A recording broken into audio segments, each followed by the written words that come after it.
চট্টগ্রাম প্রকৌশল ও প্রযুক্তি বিশ্ববিদ্যালয়ে 15 দিনের ব্যবধানে একই পুকুরে গোসলে নেমে আবারও 2 শিক্ষার্থীর মৃত্যু হয়েছে। বুধবার দুপুরে বিশ্ববিদ্যালয়ের কাজী নজরুল ইসলাম হল সংলগ্ন পুকুরে এই ঘটনা ঘটে। নিহত 2 শিক্ষার্থী হলেন কম্পিউটার সায়েন্স অ্যান্ড ইঞ্জিনিয়ারিং বিভাগের অর্ণব দত্ত এবং ইলেকট্রিক্যাল অ্যান্ড ইলেকট্রনিক্স ইঞ্জিনিয়ারিং বিভাগের শান্তদেব।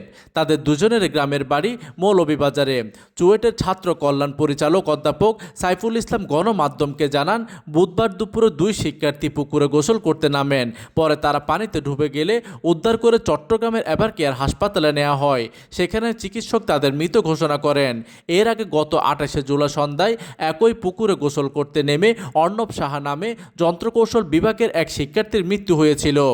একই পুকুরে মাত্র 15 দিনের ব্যবধানে 3 শিক্ষার্থীর মৃত্যুর ঘটনায় বিশ্ববিদ্যালয় শিক্ষার্থীদের মধ্যে উদ্বেগ ও ক্ষোভ দেখা দিয়েছে।